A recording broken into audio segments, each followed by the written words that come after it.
அஸ்ஸலாமு அலைக்கும் வரஹ்மத்துல்லாஹி வபரகாத்துஹு.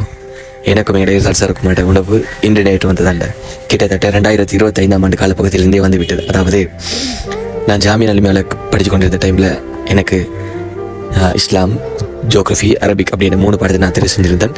அதில் இஸ்லாத்துக்கு ஒரு வழிகாட்டல் தேவைப்பட்டுச்சு. அது அந்த இடத்துல எங்கள் சீனியர் நானாட்ட போய் கேட்டேன், யார்கிட்ட போகிறோம் அப்படின்னு. அவர் சொன்னார், இருசாட் சார் ஒரு தெரியாது, அப்போ அவரை கண்டெக்ட் பண்ணுங்க அப்படின்ட்டு. அப்போ நான் கண்டெக்ட் பண்ணி பார்த்தா எக்ஸாமுக்கு கிட்ட ஒரு மாதத்துக்கு வந்து தான் செட்டு ஜாயின் ஆகினேன். பட் சில காரணங்களால் நான் எக்ஸாம் செய்யப்படலை ஃபர்ஸ்ட் டைம். அப்போ கட்டும் யோசி என்னடா செய்கிறேன்னு சொல்லி. ஆனால் உண்மைக்குமே இந்த பேப்பர் கிளாஸில் போனது நல்ல பெனிஃபிட்ஸ் ஆகிருந்தது.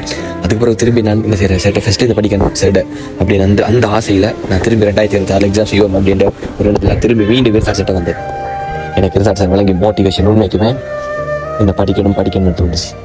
சார்கிட்ட ஃபுல் கைடன்ஸில் இருந்தேன். சார் வந்து எனக்கு 10 மாடல் பேப்பர் செஞ்சார். 10 மாடல் பேப்பரில் வந்த கேள்வி தான் எக்ஸாம் பேப்பர். தொடர்ந்த உடனே எனக்கு முன்னுக்கு வந்த பேப்பருக்கு ரிசார்ட் சார் வழிகாட்டல், ரிசார்ட் சார் மோட்டிவேஷன், அந்த 90க்கு மேலே பாடணும் வந்து குறிக்கோள் மனசில் இருந்துச்சு. உண்மைக்குமே ரிசார்ட் சார் மாதிரி ஒரு சார் கிடைக்கிறதுலாம் வரும். அப்படி கிடைச்சிதுன்னா யாரும் மிஸ் பண்ணிட வேணாம். உண்மைக்குமே சொல்ல போனால் பிள்ளைகளோட இறங்கி இப்படி இந்த அளவுக்கு இறங்கி செய்கிற சார் மாதிரி அறுதில் மருது. உண்மைக்குமே சொல்ல போனால் ரிசார்ட் சார் என்றது ஒரு வரம்.